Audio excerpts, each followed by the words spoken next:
করে তারা, আমার কেহ নাই রে বন্ধু কেমন ছাড়া।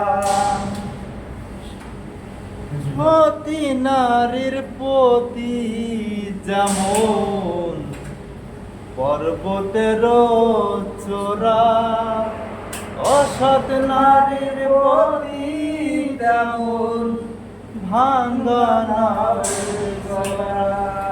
ও বন্ধুরে